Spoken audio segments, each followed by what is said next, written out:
Hello everyone, this is Donna, and I'm finally back with my book review of Endgame, Chapter 13. It's titled A Dangerous Game, Royals and the Media. Now, Omid uses a line from a speech that Nikita Khrushchev, a former premier of the Soviet Union in 1957, said, "The press is our chief ideological weapon. The monarchy, in my opinion, has weaponized the whole institution against Harry and Meghan. Look what happened around the ESPY Awards. After Prince Harry's speech, people realized that they had been duped." There is an ITV special titled Tabloids on Trial, which aired a couple of days ago on the 25th of July in England. What brief snippets I have seen of Prince Harry's interview, and there are many people in this tabloid on trial special that talk about what they went through. Many people. Of course, the press in England are only attacking Prince Harry. They are trying to demonize Prince Harry, and they are taking away his right to speak by criticizing him, so they think.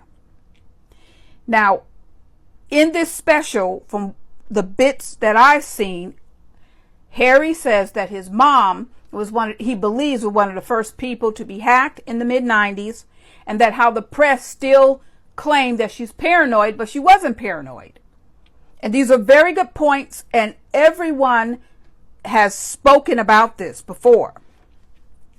Now, Omid talks about Prince William.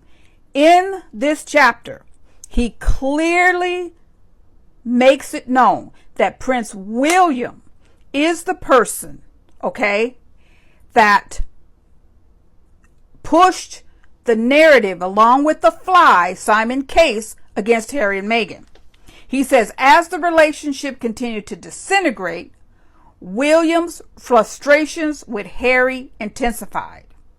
And he talks about when they announced on January 8th, 2020, that they were going to step back, William took action to deal with what he perceived was going to happen. He is the one who stepped out and made a comment about Harry. Remember the comment when he said he wasn't going to be able to protect his brother anymore? Well, what we don't realize is that Charles told William not to say anything. William said it anyway. And that forced him to walk it back. Then, as you notice, in my opinion, when I read this in Spare, then I realized that the narrative that Harry and Meghan went against the grain and made an announcement was to protect, once again, William. William was the actual one that started acting against Harry, even when the palace told him not to. Harry hadn't done anything. He also tells us about the relationship between the tabloids and the palace. Here, Rebecca English, he tells us, is in charge. She is the captain for the last 13 years of the Royal Rota. We didn't know that. She decides who goes where, who does what, and what gets printed. And Omid even accuses her of keeping the best stories for herself. He says the relationship between the press and the institution can be separated into 3 silos: the Royal Rota, which are sources, leaks, and briefings, and the darker world of interference, obstruction, and control. So when we have stories, He says because of the symbiotic relationship of the press and the palace. And he says they're so entwined together that they actually need each other to survive. We already know that. That is why they feed off of Harry and Meghan. Because we have often said it, that the other royals do not give them what they need to sell papers. Lee Thompson is the new press secretary for William and Kate.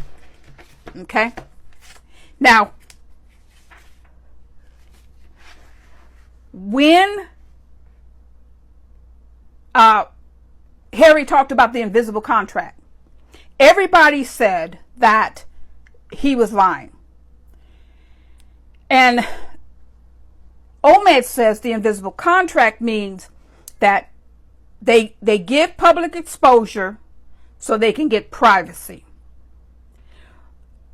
And that they have a deal that the royals get to live in a palace, they get taxpayer funding, and in return, so long as they grant access and a steady supply of stories and pictures, they get favorable coverage. But the deal only works if both parties stick to the side of the bargain.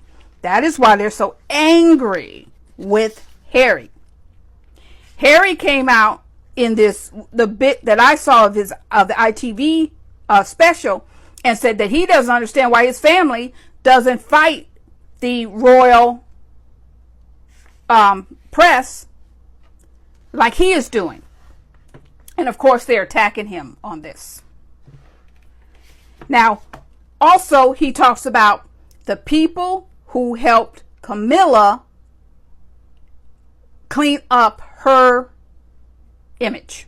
He also talks about that Camilla is responsible for a lot of the people that are hired from the tabloids to work in the palace. He also talks about how they didn't cover Prince Andrew because they feared losing access to William and Kate. Remember, someone in America, a journalist, came out and said that she had the story on Prince Andrew, but she wasn't allowed to cover it because they feared that they would not be able to do anything else. He talks about that you have to write pieces that flatter certain members of the royal family, and that you have to be seen to be more negative about others. We have seen this. They have been attacking Meghan and Harry for the last, 3-4 years. And the most important thing that I came away from is that when Rose was labeled a possible girlfriend of Prince William, they really went in and tried to blame Harry. That's what they do.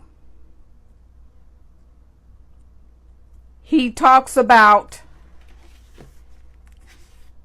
how